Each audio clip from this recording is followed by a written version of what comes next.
हम लोग बात कर रहे थे एनसीईआरटी किताबों के बारे में। और आप लोगों ने देखा होगा कि लास्ट क्लास में हम लोगों ने भूगोल की कक्षा 10वीं की किताब के बारे में बात की थी, जिसका नाम है समकालीन भारत एक के नाम से। आज की इस क्लास में हम लोग भूगोल की कक्षा 11वीं की पहली किताब है, जिसका नाम है भौतिक भूगोल के मूल सिद्धांत के नाम से। इसके बारे में बात करेंगे। बहुत सारी बातें हम लोगों को इसमें देखने को मिलेंगी। लेकिन एक बात आप लोग याद रखिएगा, अभी तक हम लोग बहुत सारी क्लासें कवर कर चुके हैं। बस इतना कहा जा सकता है कि अगर यूपीएससी यानी कि आईएएस सिविल सर्विस से संबंधित आपके दिमाग में कोई भी डाउट है, कोई भी सवाल है, एनसीईआरटी से जुड़ा हुआ कोई भी सवाल है, तो आप लोग प्लेलिस्ट सूची में जाकर उनमें सभी क्लासें आपकी पड़ी हुई है यूपीएससी के लिए, एमपीपीएससी के लिए, एनसीईआरटी के लिए। वहां जाकर उन्हें देखिएगा और कोई सवाल आपका रह जाता है तो मुझे बताइए, आप लोग उसका भी जवाब दिया जाएगा। ठीक है। और मेरे लिए कोई सुझाव रहता है तो आप लोग जरूर बताया करिएगा।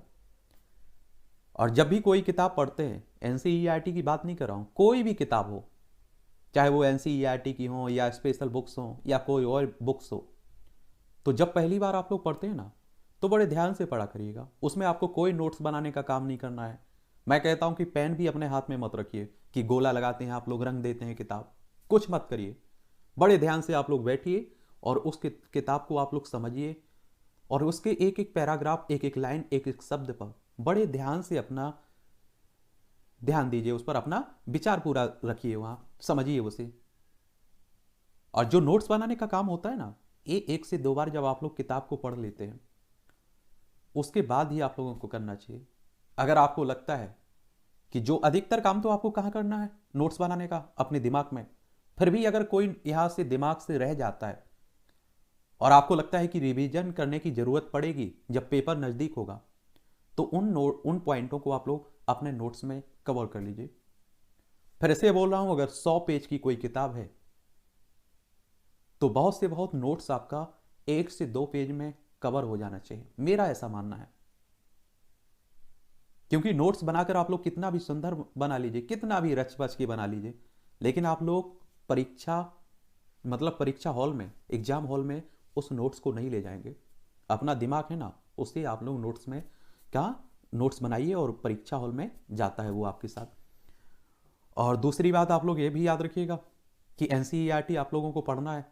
अगर आप लोग यूपीएससी की तैयारी कर रहे हैं, स्टेट पीसीएस की तैयारी कर रहे हैं, तो मुझे लगता है कि आप बेहतर जानते हैं कि आपका बेस मजबूत करेगा एनसीईआरटी, और बहुत सारा आपको फायदा भी होगा। प्रीलिम्स में, मुख्य परीक्षा में, ऑप्शनल आपका होगा तो ऑप्शनल में। ठीक है। तो ये काम भी आप लोग कर सकते हैं। दूसरा काम आप लोगों को ये करना है कि आप लोग क्या कहते हैं कि कक्षा 6वीं की पहले एनसीईआरटी खत्म करते हैं, फिर कक्षा 7वीं की सभी सब्जेक्ट, फिर कक्षा 8वीं की। ऐसा मत करिएगा। पहले आप लोग एक सब्जेक्ट उठाइए, कोई भी सब्जेक्ट उठाइए, और कक्षा 6वीं से लेकर 12वीं तक की उन किताबों को पढ़िए, समझिए। फिर आप लोग दूसरा सब्जेक्ट उठाइए। इस तरह से क्या रहेगा कि आपका लिंक जुड़ी रहेगी। कक्षा 6वीं में आप पढ़ेंगे, 7वीं में पढ़ेंगे, फिर 8वीं को पढ़ेंगे, तो आप लोगों का पूरा समझ विकसित होगी। एक काम करके देखिए, जरूर आपको फायदा मिलेगा। और यहाँ आप लोग देखिए, ये सभी प्लेलिस्ट सूची बनी हुई है, यहाँ जाकर आप देख सकते हैं।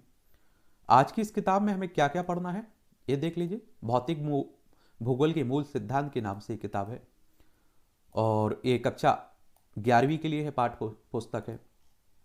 और एनसीईआरटी आप सभी जानते हैं, एक राष्ट्रीय शैक्षणिक अनुसंधान और प्रशिक्षण परिषद की बात कर रहा हूँ, एक विश्वसनीय संस्था है। और इसलिए आप देखते हैं सरकार की एक तरह से ये किताबें हैं, इसलिए आपके लिए महत्वपूर्ण हो जाते हैं। ये 90 रुपये की मिलेगी, बहुत कम कीमत रखी जाती है, आसानी से आप लोग खरीद सकते हैं। और इसकी पीडीएफ टेलीग्राम पर डाल दी गई है, वहाँ से भी आप लोग डाउनलोड कर सकते हैं। और आपको बता दूं कि इसे बनाने में बहुत सारे स्कॉलरशिप या अब देखिए रिसर्चर काम करते हैं इसे। देखिए, पाठ्य पुस्तक निर्माण समिति, इसमें इन लोगों का योगदान रहा है, तो ये भी पढ़िए आप लोग। भारत का संविधान की उद्देशिका प्रस्तावना है, और ये आप लोग देखेंगे एनसीईआरटी खत्म होते होते आपको एक कंठस्थ याद हो जाएगी।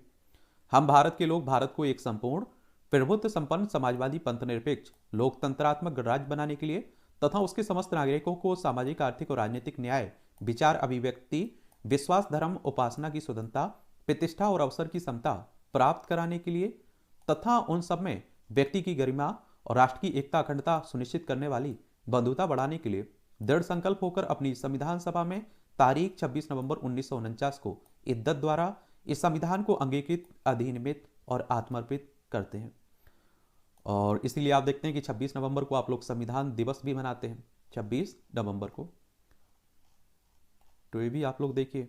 अब देखिए, भारत का संविधान का भाग 3 है, जिसमें 12 से आप देखते हैं, आर्टिकल 12 से 35 तक आप लोग देखते हैं। इसमें मौलिक अधिकार आप लोगों को देखने को मिलते हैं। अनिवार्य शर्तों, कुछ अपवादों, युक्ति युक्त निर्बंधन के अधीन है ये सब। आप देखते हैं कि आपको अधिकार दिए गए हैं, लेकिन कहीं कहीं प्रतिबंध भी लगा दिए जाते हैं अधिकारों पर। अब आपको देखिए, बोलने की स्वतंत्रता दी गई है, आर्टिकल 19 को आप लोग पढ़ते होंगे, संगठन बनाने की स्वतंत्रता दी गई है।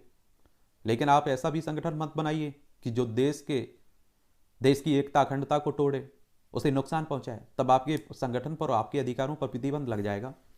मूल अधिकार, इसमें आप देखेंगे पहला आपका समता का अधिकार है। इसमें विधि के समक्ष एवं विधियों के समान संरक्षण की बात की गई है।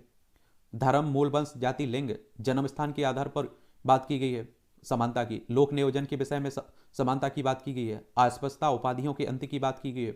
स्वतंत्रता का अधिकार या स्वतंत्र अधिकार, इसमें अभिव्यक्ति, सम्मेलन, संघ, संचरण, निवास, वृत्ति के स्वतंत्र की बात की गई है। अपराधी के लिए दोष सिद्धि के संबंध में कुछ संरक्षण दिए गए हैं। प्राण और दैहिक स्वतंत्रता का संरक्षण। 6 से 14 वर्ष की आयु के बच्चों को निःशुल्क अनिवार्य शिक्षा की बात की गई है। ये कब शामिल किया गया था, ये आप लोग बताइए। आर्टिकल के किस आर्टिकल में इसकी बात की गई है? कुछ दशाओं में गिरफ्तारी और निरोध से संरक्षण की बात की गई है।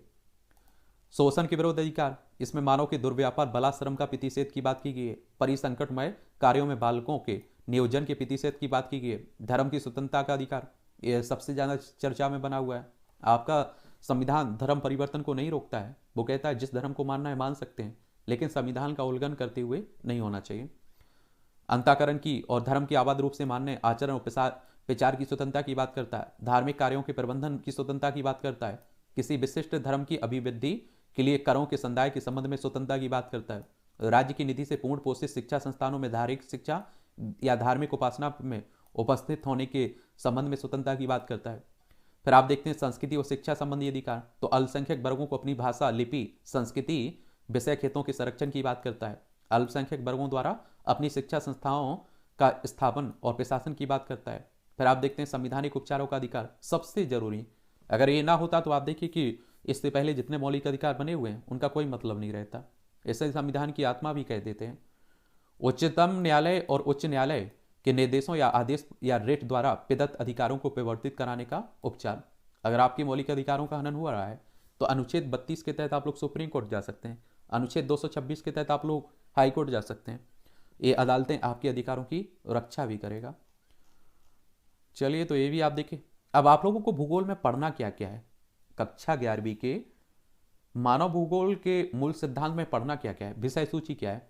तो इसमें आप देखेंगे इकाई 1 में भूगोल एक विषय के रूप में देखेंगे आप लोग, इस चैप्टर के बारे में पढ़ेंगे। इकाई 2 में आप लोग देखेंगे पृथ्वी के बारे में पढ़ेंगे।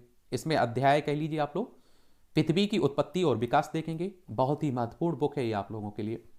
पृथ्वी की आंतरिक संरचना के बारे में पढ़ेंगे। महासागरों और महाद्वीपों के वितरण के बारे में पढ़ेंगे। फिर इकाई 3 में आएंगे, भू आकृतियां देखेंगे। इसमें अध्याय 5 कह लीजिए आप लोग खनिज और शैल के बारे में पढ़ेंगे। अध्याय 6 में भू आकृतिक प्रक्रियाएं देखेंगे। भू आकृतियां और उनका विकास आप लोग देखेंगे। फिर आप लोग इकाई 4 में जलवायु के बारे में पढ़ेंगे। इसमें अध्याय 8 में आप लोग वायुमंडल का संगठन तथा संरचना की बात करेंगे। अध्याय 9 में सौर विकिरण, ऊष्मा संतुलन, तापमान की बात करेंगे। अध्याय 10 में वायुमंडलीय परिसंचरण और मौसम प्रणालियों की बात करेंगे। अध्याय 11 में आप लोग वायुमंडल में जल की बात करेंगे। अध्याय 12 में विश्व की जलवायु और जलवायु परिवर्तन के बारे में बात करेंगे। फिर इकाई 5 होगी आपकी जल के बारे में पढ़ेंगे। इसमें महासागरीय जल अध्याय 13 में और 14 में महासागरीय जल संचलन की बात करेंगे। फिर आपकी इकाई 6 होगी यूनिट पृथ्वी का जीवन, तो इस पर आप देखेंगे 15 में अध्याय 15 में पृथ्वी पर जीवन और अध्याय 16 में जैव विविधता और संरक्षण के बारे में पढ़ेंगे। फिर आप देखेंगे कुछ शब्दावलियां भी आप लोगों को दी गई होंगी, उन्हें भी आप लोग देख लीजिएगा। ठीक है, तो इतना आप लोगों को 16 चैप्टर इसमें कवर करना है। और एक पहले चैप्टर को हम लोग देखते हैं। उससे पहले आप देखते हैं मौलिक अधिकार आपने दे लिए थे, यह मौलिक कर्तव्य दिए गए आपको। यानी कि आप देखते हैं ना, आप पर कोई वो कहते हैं ना कि कोई भरोसा कर रहा है आंख बंद करके अंधों की तरह, तो उसका वो आप देखिए अधिकार है आप पर। कि आप पर इतना भरोसा है, उम्मीदें हैं, लेकिन आपका भी कर्तव्य होना चाहिए कि उसका भरोसा तोड़े ना। अगर भरोसा तोड़कर आप उसे ये एहसास दिला देते हैं कि वो जरूर अंधा है, वास्तविक मतलब हकीकत में अंधा है, तो ये आपका कर्तव्य नहीं है, आप कर्तव्य नहीं निभा रहे हैं। तो नागरिकों के मूल कर्तव्य आप देखेंगे संविधान के भाग 4 का में अनुच्छेद 51 का में देखने को मिलेंगे। मूल कर्तव्य में भारत के प्रत्येक नागरिक का एक कर्तव्य होगा कि संविधान का पालन करे, उसके आदर्शों, संस्थाओं, राष्ट्रध्वज और राष्ट्रगान का आदर करे, स्वतंत्रता के लिए हमारे राष्ट्रीय आंदोलन को प्रेरित करने वाले उच्च आदर्शों को हृदय में संजोए रखे, उनका पालन करें, भारत की संप्रभुता, एकता, अखंडता की रक्षा करे और उसे अक्षुण्ण बनाए रखे, देश की रक्षा करे और आहवान किए जाने पर राष्ट्र की सेवा करे, भारत के सभी लोगों में समरसता, समान भातृत्व की भावना का निर्माण करे, जो धर्म, भाषा, प्रदेश या वर्ग पर आधारित सभी भेदभाव से परे हो, ऐसी प्रथाओं का त्याग करे जो महिलाओं के सम्मान के विरुद्ध हो, हमारी सामाजिक संस्कृति की गौरवशाली परंपरा का महत्व समझे, उनका परिरक्षण करे, प्राकृतिक पर्यावरण की और जिसके अंतर्गत वन, झील, नदी, वन्य जीव हैं, रक्षा करे, उनका संवर्धन करे और प्राणी मात्र के प्रति दयाभाव रखे, वैज्ञानिक दृष्टिकोण, मानववाद और ज्ञान अर्जन तथा सुधार की भावना का विकास करे, सार्वजनिक संपत्ति को सुरक्षित रखे, हिंसा से दूर रहे, व्यक्तिगत और सामूहिक गतिविधियों के सभी क्षेत्रों में उत्कर्ष की ओर बढ़ने का सतत प्रयास करें और जिससे राष्ट्र निरंतर बढ़ते हुए पर्यटन और उपलब्धियों की नई ऊंचाइयों को छू सके। यदि माता पिता या संरक्षक हैं 6 वर्ष से 14 वर्ष तक की आयु वाले अपने यथास्थिति बालक या प्रतिपाल के को शिक्षा के अवसर प्रदान करें।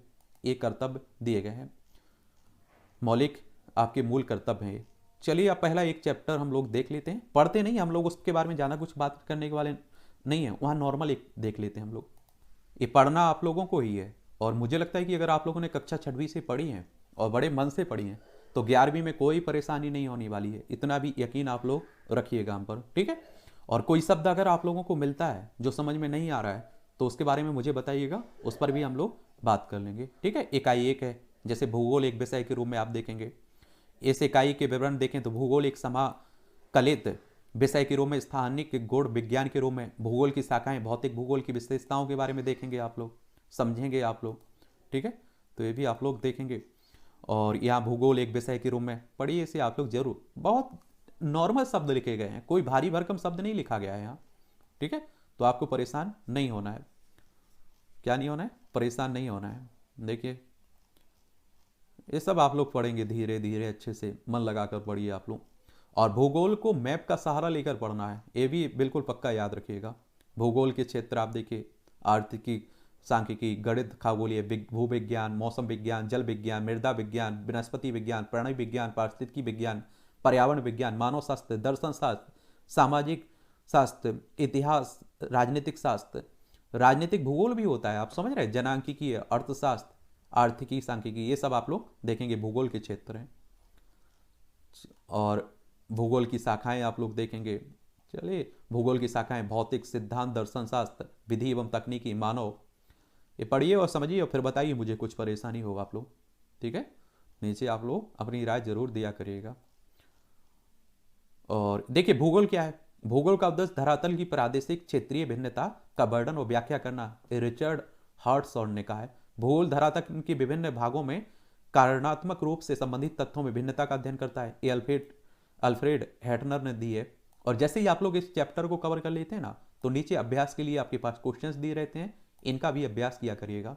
और हो सके तो आप लोग चैप्टर पढ़ने के पहले भी इन क्वेश्चंस को एक नज़र डाल दिया करिएगा, ठीक है, तो और अच्छे से समझ में आप लोग आएंगे। एक क्वेश्चंस लिखने के लिए 30 शब्दों में, 150 शब्दों में आप देखिए इनका आंसर देना है। चलिए तो इस तरह से आप देखेंगे कक्षा 11वीं की पहली किताब मानव भूगोल के मूल सिद्धांत के बारे में हम लोगों ने बात कर ली है। अगली कक्षा 11वीं की भौतिक भूगोल के मूल सिद्धांत के नाम से है किताब, ठीक है। और अगली किताब के बारे में बात करेंगे जिसका नाम है भारत भौतिक पर्यावरण के नाम से, ठीक है, कक्षा 11वीं की ही है।